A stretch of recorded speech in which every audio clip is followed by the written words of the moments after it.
Transferable skills. From Cackle Media, this is Transferable Skills. I'm Noah Mishkin. Today's guest is Tahlia Altgold, who shares her skills journey from biomedical engineering into engineering education research. Talk about a star shining brightly so early within her career. It was remarkable to hear somebody have such command of their own personal values. It's a great conversation. I was very excited to have it, and I hope you enjoy listening. Tahlia Altgold, welcome to the show. Great to have you here today. Thank you so much for having me. It's good to be here. One of the things that is exciting about this specific conversation that differs a little bit, you have a very strong through line in the subject matter. It's really interesting how you're applying using your background skills, but also practical applications in new ways within that subject matter. Yeah, I'm excited to talk about it because you're right. Engineering is a strong through line, but I'm doing really different work than I was as an engineer and now as a doctoral student. So if anybody wants to stop now, you got the whole story from start to end. First of all, from a personal bias, I think engineers are just built differently. No pun intended. You're natural problem solvers. It doesn't really matter whether it's computer engineering, mechanical, civil, structural, biomedical. It's almost about like tectonics, the different materials, how they come together, how things are built in order to problem solve in new, more efficient ways. Definitely. And I think we're taught to be those sorts of problem solvers. And it's been interesting to both apply that problem solving framework to this new field and also try to break out of it. I think that it depends where you are, depends what engineering you brought up in and what program, who your mentors are, of course. But I think that something I've been seeing a little more now that I'm a step out of engineering is that students especially, but engineers of all levels, get really fixated on solving the problem. And they sometimes need to step back and think a little bit more about defining that problem and the flexibility to pause and say, wait, I may be solving the wrong problem. So it's been interesting to get some insight into how do we support and encourage that sort of problem solving mindset, which is really valuable, but not let it go like fully one track, right? Which we often see when students collaborate with community members, right? There's lots of service learning, engineering programs across the country. And even when professional engineers are collaborating with nonprofits, with local organizations, with non-engineers, often they're like, they fixate on this is the problem to solve and sometimes can ignore the other streams of data. They're like, wait, maybe this isn't the right problem. Maybe we need to be going a little bit backwards, looking at the big picture, looking at what the people that we're serving actually really need, right? Instead of doubling down and getting that maybe phenomenal technical solution, but a technical solution not people don't really want or need, right? Yeah. Do you think we as human beings, whether you're a student or a working professional or even a non-engineer for that matter, are prone to problem solve or to maybe even skew the data with our biases by asking questions that lead people towards whatever it is that we think the problem solution is going to be? That's an interesting question. I have a second unrelated, but like loosely related example of that. So I'm just curious, like your perspective, understanding the problem before trying to create a solution is very important. It's fundamental, providing the right solution to the problem. Yeah, I agree. And it's kind of funny because you almost asked me a leading question a little bit. I did. I'm asking leading questions to get to the point, to steer you in the direction that I want you to go. One of those examples that is unrelated to engineering, a really helpful strategy, if my wife comes home from work or she's had an experience and she's talking about it, my first reaction is to go towards problem solving, coming up with solutions or presenting options for solutions or how she should navigate that problem, when in reality, that might not be what she's looking for. And I have learned the strategy of asking, do you want to vent or do you want to problem solve? Because sometimes it's stop giving me solutions. I just need to complain for a little bit. And in this case, it's somewhat similar. I'm not ready to steer you towards a solution yet because I need to hear you vent a little bit more before I can fully understand the problem. One of, I think, the key transferable skills of engineering, but also one that we need to work on a little bit is that sort of evaluation. So part of my role as a doctoral student is I specifically teach in a biomedical engineering design program. And so I'm supporting students in synthesizing all these different kinds of data, and we're working really hard to get them to slow down. We have had them spend the whole semester on research. We haven't had them get to a prototype yet. It's a 2-year long project. It's a longer program than normal, but we have to try and slow them down from jumping straight into the solution and really thinking about what they're learning. I think the job of an engineer is to be that bridge, to interpret all of these different data sources and to really deeply understand what is needed.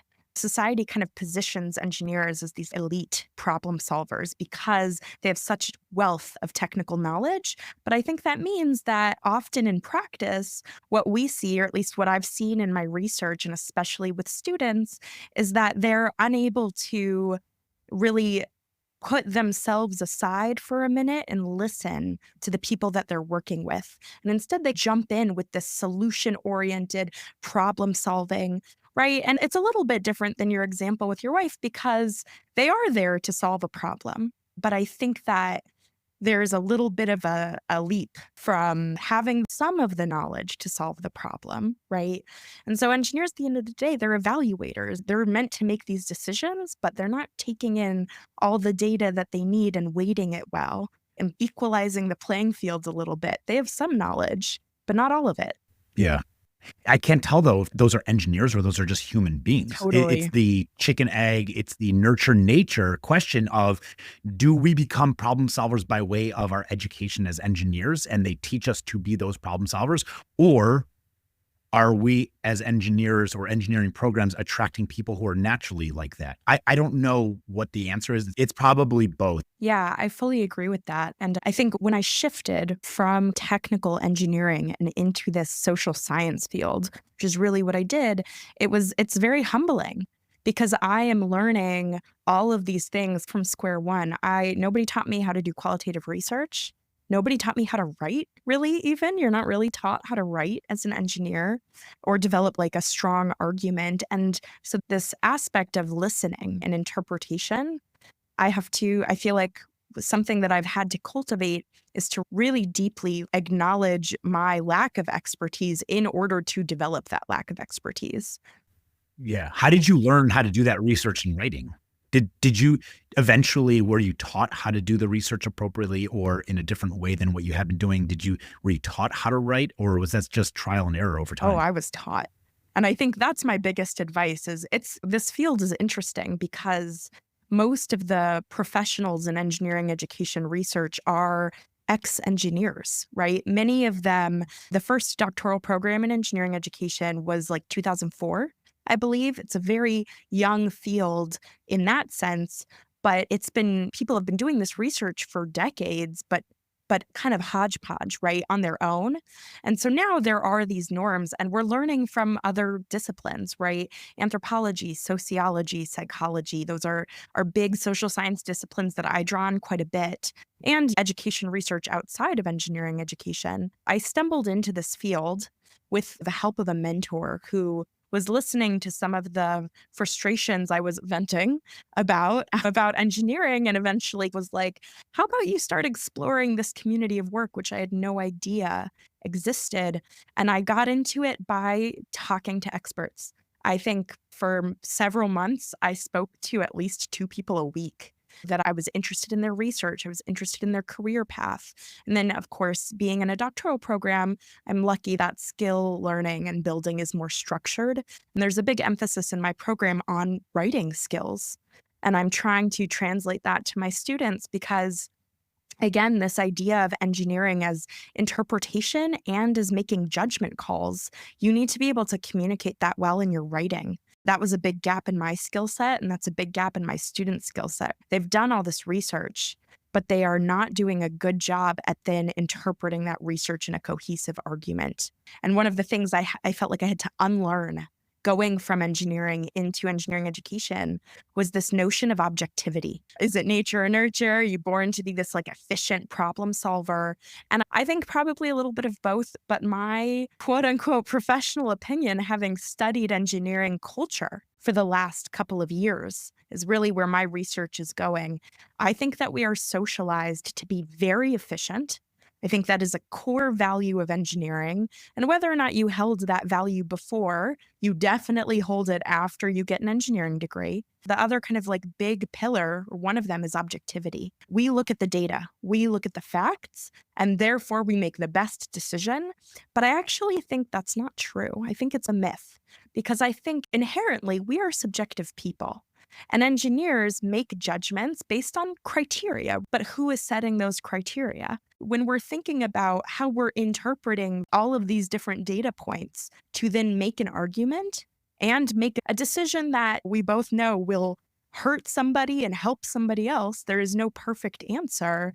I think it's really important to center our own values, our own experiences, and the people that we're working for, right? Like, how is that influencing what decisions we're making? Because none of that is objective. That's the nature of it. But I think when we're thinking about how to interpret and then produce something out of all that data, right? Who is it efficient for?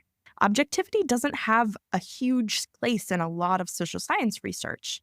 There is this understanding that as the researcher, you are the instrument. We're not using a microscope or a spectrometer. We are interpreting all the data we're getting. And I do think that's true for almost every field.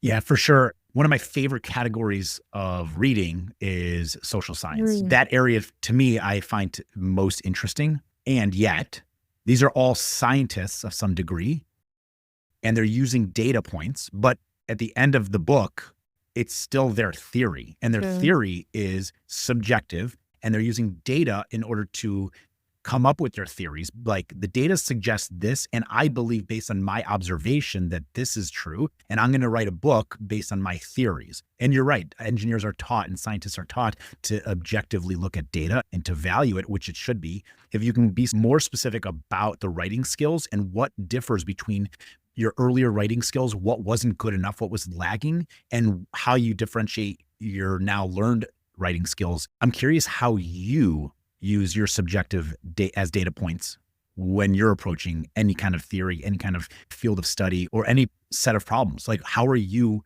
essentially interweaving your own data points or other subjective data points within the study?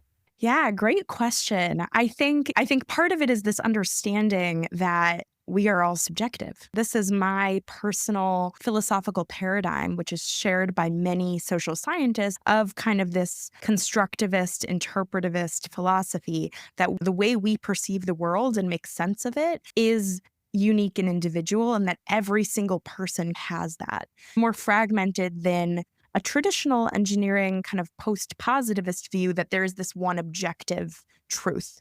There's space for both, but I do think that in engineering, we take so much social data as input that it's important to acknowledge that, like, my reality is different than somebody else's. And that's not to say that should be a barrier. I don't think that should be a barrier to creating a generalizable solution that helps a majority of people. But I think when we're taking in this social data, we need to be thinking about it. So in my own work, I am a part of the community that I study. I went through engineering education pretty recently. I still live and work and identify as a member of the engineering professional community. And so my kind of subjective experiences are informing the research choices that I make all the way back to the beginning. This, what am I even going to choose to study? I think we don't even go back that far, but that is a subjective decision. Why do we prioritize this? And I try and talk to my students about that, of like, why are you pursuing this degree? And then I also am looking for different measures of quality. A lot of the measures of quality that you're taught in traditional quantitative STEM don't apply well to a lot of social science. Especially, my research is qualitative in nature. So I'm interviewing, I'm observing, I'm doing things that don't involve numbers because my goal is not to predict. My goal is to understand, right? I'm trying to dig really deep into behavior and culture, and prediction is not really the goal. I want to unpack this puzzle. And so quantitative quality measures like statistics, like large sample sizes, don't achieve that goal. And so this sort of like subjectivity needs to be integrated into the quality process. And that means identifying my own blind spots, being really reflexive about what experiences, knowledge, and beliefs I'm bringing in already and how that's going to inform my interpretation. And being really transparent about that, right?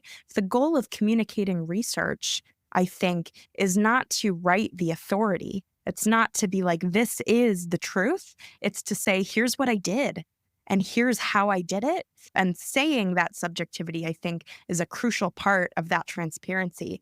I interpreted the data using this theory, grounded in the literature, grounded in the academic conversation, grounded in what we know, but also grounded in who I am. And if you're going to interpret this, if you're going to look at this and really understand my conclusions, you need to know how I'm approaching it.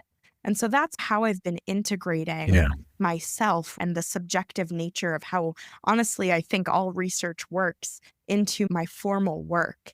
I think it's transparency as quality sort of thing. It makes me think now maybe more about the engineering and scientific side of research and development as no different than an artist or a plumber. There is qualitative and quantitative. The results are going to differ based on the individual. Somebody who is a talented artist or somebody who's a talented handy person fixing something around your house, the results might differ a little bit based on their level of experience quantitatively, but also qualitatively to that matter, and their subjective approach, how they see the problem and the solution that they're going to deliver.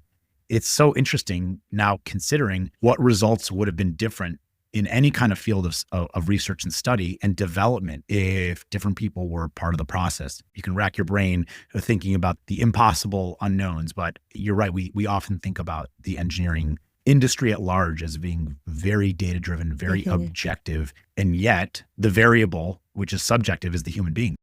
We talk about innovation and vision and creativity, all of these like really big things that we want to cultivate in our engineers. I think we need to be bringing in the engineers and who they are because they're in there anyways. So it never quite fit to me that engineering removed the people. This might segue into writing well, writing in the third person and writing in passive voice. So there was no I or no we and no our, when in fact, there is a perfectly fine way to professionally write and include yourself in the process. And I found in my writing that was really difficult, but it ended up making a clearer narrative, a clearer story of how did I do this? How did I come to this conclusion? It didn't just happen. We took classes in our first year of studying architecture on literal penmanship, the letters and the numbers. So that way it was uniform. You described earlier not being well prepared or taught how to write. Once you were in this doctoral program, you started learning how to write more effectively, efficiently, and productively. I'm curious what that looks like. How do you differentiate what you were doing before and why it's remarkably better now? I think one thing is I am very lucky to have learned from people who studied professional communication. One of the strengths of the department and community I'm in is that they bring in people who are experts, right? There's this acknowledgement that engineers are not experts in writing. They are not experts in communication. And so I work with and I'm consulting with people that studied professional communication and not necessarily engineering. And then with that jumpstart, began to work more on my writing. And the biggest thing that changed, like if I could put one finger on it, is that every single time I write, I center my argument. I used to, as a student, write free form. I would often be writing paragraphs that were just lots of facts put together. And I didn't really have clear vision of what was I actually trying to say.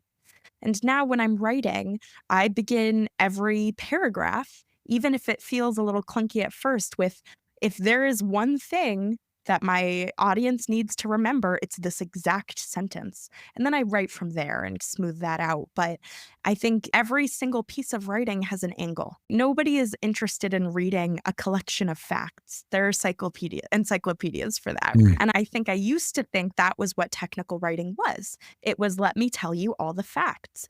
But it's not. It's interpreting those facts to convince somebody of why you think you should be doing the thing you're doing, or convince somebody of your findings. Yeah, you're getting context to it. Exactly. It's important to give context to almost anything you're doing. Even when I'm making a home video on vacation, I will curse in my own head if I forgot to make an establishing shot in that video or even a photograph before I'm inside wherever I'm going. And if I could be a little bit meta here, something I've been thinking about for the last number of minutes is this very thing of context. Is we jumped into this conversation.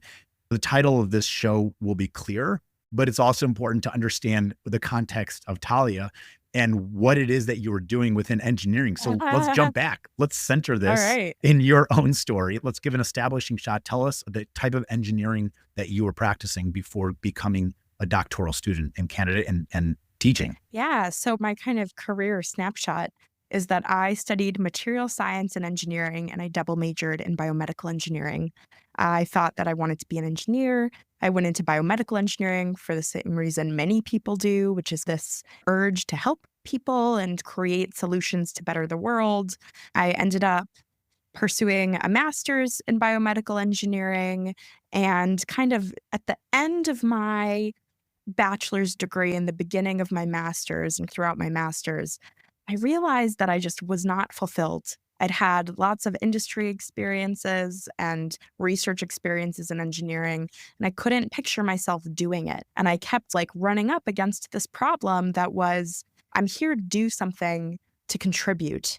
And I feel like I'm really not. And for me personally, like my personal values, that was this conflict of profit and healthcare. This is some serious misalignment with my values, and I feel like I have no agency to go be the engineer that I want to be. The question I kept landing on was, why can't I go and join this industry and feel like I can be acting according to my value system, or feel like I have some control and some agency? And so that's when I started to explore engineering education. I realized, with the help of a mentor who was a teaching professor, that there were people doing this research, that there were people untangling and uncovering these invisible strands of history and culture and this sort of engineering socialization that makes us feel like we have to conform to these bigger norms and can't break out. And so after the master's degree, I ended up pursuing an engineering education research doctoral program, of which I'm in my second year. And I work with a beliefs researcher. So she is an ex-engineer like many of us, who is now full-time tenure track professor studying beliefs in engineering. Specifically, she's done work on smartness, how engineering students perceive smartness, what that looks like, and racial and gender inequities, beliefs surrounding racial and gender inequities in engineering. And I am pivoting off of that and looking at culture, looking at what about engineering culture makes us behave in specific ways or put specific pressures on us to reproduce behavior that is maybe not so good. It's amazing to consider the opportunities, and there are plenty of them within the broader engineering fields out there. I'm moved by this because most people have values and vision and mission. Few people have them fundamentally written or identified intentionally. And then there's those that act upon them. So it's interesting to me that you didn't want to abandon your intellectual curiosity within this field, the opportunity to help society, but you wanted to figure out, how can I do that while maintaining integrity with my belief system and your values? And you're doing that. That to me is it's impressive. It's inspirational. Thank you. And I'm excited to hear about things that I hadn't considered before, especially in engineering. Yeah, and I think that's the future I envision. I think engineering industry is governed by some pretty strong norms that many people are maybe misaligned with, or even not even asked to consider. My students and the engineering peers I have don't talk about their value systems, right? They don't talk about their mission statements. Perhaps the company they work for does, but there is a gap in between how we as individuals can contribute to this greater good versus this kind of topped down, this is what we value, capital W, of the company. And there's got to be an in between. I think it's fair to also posit, not to be an ageist, you're fairly early on in your career. Mhm. And speaking about myself, since I'll throw myself under the bus here, I don't think that I was as in tune and sensitive towards my values and belief system from a core value standpoint until I was halfway into in hopefully halfway into my adulthood Yeah. career. It wasn't just like I wanted, it was the subject matter that I was interested in. Then it was other things I was curious about. And it wasn't until much later that I created that agency Mm. because it just wasn't what I was yet focused on. I don't know if that's an age thing. I don't know if it's experience. It was a me thing. That was with me. And there's plenty of people, I assume, like you, who are aware of this way earlier on in their careers. And that's a wonderful thing to be so sensitive and aware of. What are my deal breakers? But also, what are my values? What do I want to do? I think your story is really common. I would not have kind of this articulation without the support of people that had come before me. Like I ended at the very beginning of this journey was just this kind of feeling of dissatisfaction and lack of fulfillment. And I didn't in the beginning, I wasn't really able to articulate that misalignment, that gap, that wait, this is not my value system. Why? And why can't I feel like I can make some sort of compromise here? I think we'll end up in a better world if we support students in that sort of exploration of their value system and their own agency before they get to the workforce. Because what we often see in engineering, attrition is a huge problem. But what would that sort of attrition look like if we were able to support students and support this next generation of engineers in the beginning Yeah. as they're developing their professional identity? And how would that change what engineering looked like if the workforce of engineers was this strong body, this strong population of people who were firm in their values?